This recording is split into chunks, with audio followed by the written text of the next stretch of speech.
नारायण हरियाणा के गांव का रहने वाला था, पर छोटी उम्र में ही घर की जिम्मेदारियां सिर पर आ जाने से दिल्ली आकर काम करने लगा और फिर वह वहीं बस गया।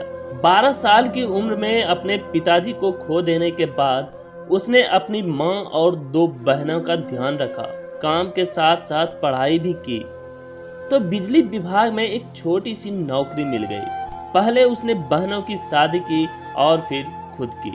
उसकी पत्नी का नाम था मीरा, जो बहुत ही धार्मिक विचारों वाली महिला थी। शादी के बाद नारायण थोड़ा चिंता मुक्त हुआ, क्योंकि उसने अपनी बहनों की जिम्मेदारी पूरी कर दी थी और जीवन साथी के रूप में मीरा को पाकर वो बहुत खुश था। कुछ समय बाद उनके घर एक लड़की ने जन्म लिया। नारायण और मीरा बेटी के जन्म से बहुत खुश थे, पर नारायण की मां को पोते की आस थी। 2 साल बाद मीरा फिर से मां बनी, पर इस बार फिर से लड़की हुई।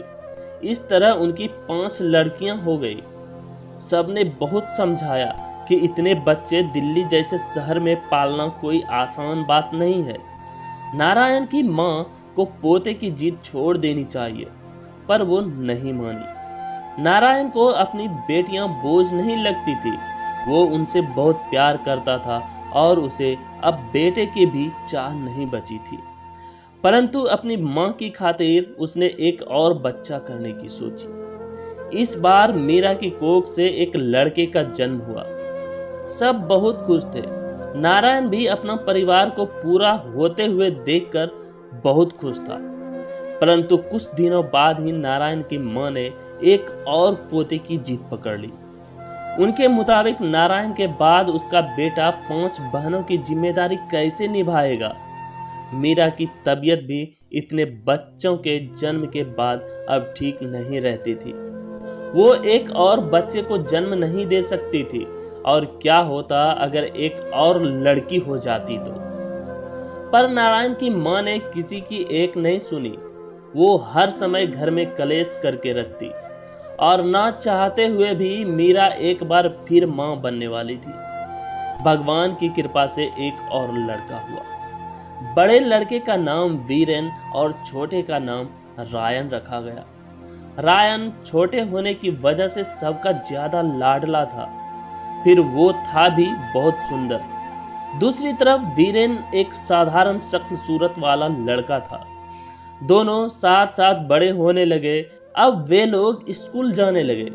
रायन पढ़ाई में भी वीरेन से अच्छा था। इस वजह से सब लोग उसे और चाहने लगा। वो सबका लाडला बनता गया। धीरे धीरे करके सब बहनों की शादियां हो गई। वीरेन ने 12वीं की परीक्षा दी, जिसमें उसके नतीजे कुछ खास अच्छे नहीं आए। नारायण ने उसे खूब डांटा, पिटाई भी की, समझाया भी कि पढ़ाई पर ध्यान दे, पर उसने साफ मना कर दिया कि पढ़ाई मेरे बस की नहीं है। वहीं दूसरी तरफ रायन 10वीं में 90% अंक लेकर स्कूल में फर्स्ट आया। नारायण और मीरा वीरेन के लिए बहुत चिंतित रहते। वीरेन पढ़ाई छोड़कर काम सीखने लगा, वहीं रायन मन लगाकर पढ़ाई करने लगा।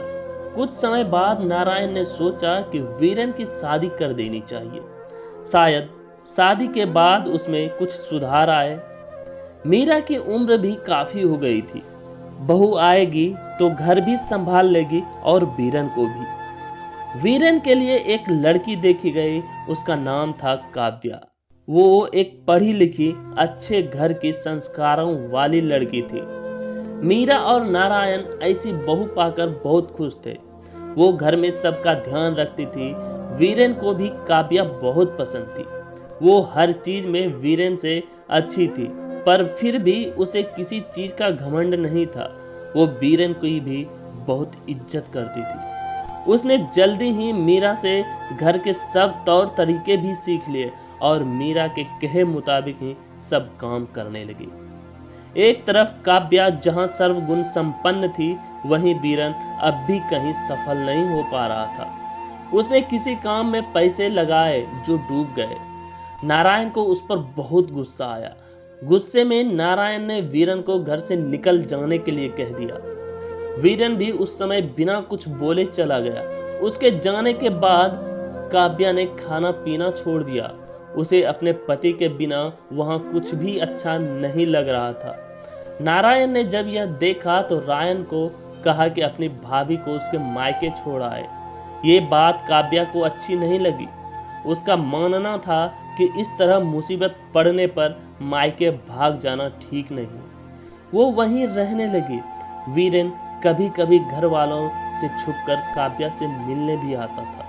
काव्या उसे हमेशा मेहनत से काम करने के लिए प्रेरित करती।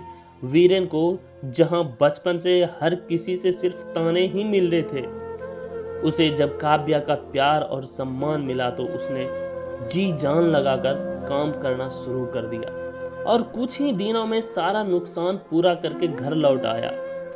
नारायण अब अपने बेटे बहू से बहुत खुश था।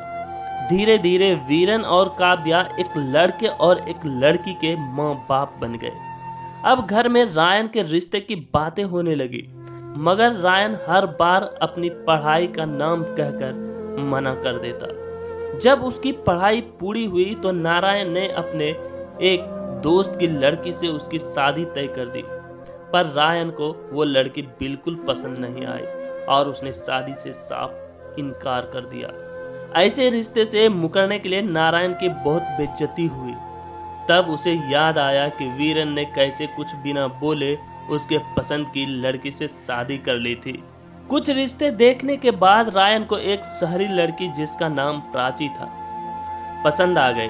वो एक पढ़ी लिखी लड़की थी, पर वो कभी परिवार के साथ नहीं रही थी। कुछ दिनों में उनकी शादी हो गई। शादी के बाद प्राची को घर में रहने में दिक्कत होने लगी। वो काव्या और मीरा के साथ तालमेल नहीं बिठा पा रही थी। कुछ ही दिनों में रायन से भी बात बात पर उसकी लड़ाई होने लगी। एक बार प्राची मीरा से बदतमीजी से बात कर रही थी। रायन ने उसे ऐसा करते देख लिया और बुरी तरह डांट दिया। इस बात से प्राची को बहुत बुरा लगा और उसने पुलिस को शिकायत कर दी कि उसके पति ने उस पर हाथ उठाया है। साथ ही उसने अपने घर वाले को बुला लिया और उनके साथ अपने घर चली गई। रायन को पुलिस ले गई, जहां से वीरन ने उसे छुड़वाया। नारायण को इस सब से बहुत बुरा लगा। उसने फिर भी सोचा कि बच्चे हैं, संभल जाएंगे। उसने काव्या और मीरा को कहा कि वो दोनों अब से रायन का कोई काम ना करे। जब उसे खुद काम करने पड़ेंगे तो अपनी पत्नी की कमी महसूस होगी और वो उसे ले आएगा। मीरा ने नारायण की बात मानने से साफ इनकार कर दिया। उसके लाडले बेटे ने उसके लिए अपनी पत्नी को डांटा था। वो भला कैसे अपने बेटे को भूखा रहने दे। मीरा रायन का सारा काम खुद करने लगी। कुछ दिनों बाद प्राची को समझा बुझाकर फिर से घर लाया गया, पर इस बार भी फिर से वही सब होने लगा। नारायण ने सोचा कि शायद परिवार की वजह से दिक्कत आ रही है, इसलिए उसने कहा कि रायन और प्राची को उनसे थोड़ी दूर एक किराए पर घर दिला देते हैं, ताकि वो दोनों वहां अकेले रह सके। हो सकता है उनके बीच सब ठीक हो जाए। इस बात से मीरा को लगा कि नारायण उसे अपने बेटे से दूर करना चाहता है। उसने यह फैसला मानने से इनकार कर दिया। इस तरह बार बार मीरा के ना मानने से नारायण को गुस्सा आ गया और वो मीरा और रायन को डांटने लगा। ऐसा करने पर रायन ने अपने पिता को ही सुना दिया। यहाँ तक कि उन पर हाथ उठाने की कोशिश की, पर वीरेन बीच में आ गया। नारायण का मन बहुत दुखी हो गया। जिस लड़के को उसने पूरी जिंदगी दुत्कारा, उसे इतना मारा, यहाँ तक कि घर से भी निकाल दिया, वो आज भी उसकी इतनी इज्जत करता है। और जिस बेटे पर उसे फक्र था, जिसकी मिसालें देते वो थकता नहीं था, आज उसी ने उस पर हाथ उठाना चाहा। वो मीरा से भी बहुत दुखी था। वो बार बार उसका निरादर कर रही थी। उसे याद था कि काव्या ने अपने घर पर कभी ये भी नहीं बताया था कि वीरेन जो घर से निकाला गया था, जबकि प्राची ने घर पर पुलिस बुलवा ली। वहीं मीरा इस बात से खुश थी कि उसका बेटा उससे कितना प्यार करता है। वो अपने बेटे के लिए नारायण से भी लड़ जाना चाहती थी। वीरेन और काव्या ये देखकर दुखी थे कि उन दोनों ने कितनी मुश्किल से मेहनत करके सुख दुख सहकर एक दूसरे से अलग रहकर घर के हालात ठीक किए थे जो अब बिगड़ते ही जा रहे थे। रायन को कुछ समझ नहीं आ रहा था। उससे प्राची की बदतमीजियां सहन नहीं हो रही थी। वो नहीं चाहता था कि वो प्राची के लिए अपनी माँ के खिलाफ जाए। वहीं प्राची को उस माहौल में रहने में काफी दिक्कतें आ रही थी। उसे मीरा के नियम समझ नहीं आते। उसे उम्मीद थी कि शायद रायन उसका साथ देगा, उससे प्यार करेगा तो वो धीरे धीरे घर में भी सबके साथ तालमेल बिठा पाएगी। पर रायन ने भी उसे अहमियत नहीं दी। ऐसे में किसी को समझ नहीं आ रहा था कि क्या किया जाए। एक दिन नारायण ने अपनी सब लड़कियों को घर बुलाया और उनके सामने भी घर के हालात रखे। लड़कियों ने एक एक कर सबसे बात की और सबके मन की बात समझी। सबसे बात करने के बाद निश्चय किया गया कि किराए के कमरे पर रहना सही रहेगा। मीरा ने भी मन मार कर बात मान ली। अब रायन और प्राची अलग रहने लगे। अकेले रहने से प्राची में थोड़ी जिम्मेदारी की भावना आने लगी और उसे ये भी समझ आने लगा कि परिवार के साथ रहने से क्या फायदा होता है। रायन भी अब उस पर ध्यान देने लगा। वो लगभग हर रोज अपने घर जाकर नारायण, मीरा और बाकी सबसे मिलकर आता और प्राची का भी ध्यान रखता। कुछ ही दिनों में प्राची के गर्भवती होने की खबर आई। ये सुनकर मीरा ने उन दोनों को वापस घर बुला लिया। घर आने पर प्राची का सबने अच्छे से ध्यान रखा। इतना प्यार देखकर धीरे धीरे प्राची का मन भी सबके लिए बदल गया और सब अच्छे से एक साथ रहने लगे। तो दोस्तों, हमारी कहानी यहीं खत्म होती है। आप हमें कमेंट करके बताएं कि आपको ये कहानी कैसी लगी। पसंद आए तो वीडियो को लाइक करें और ऐसी ही कहानी सुनने के लिए हमारे channel A to Z story को सब्सक्राइब करें और बेल आइकन प्रेस जरूर करें ताकि जब भी मैं कोई नई कहानी अपलोड करूं तो उसका नोटिफिकेशन सबसे पहले आप तक पहुंचे। धन्यवाद।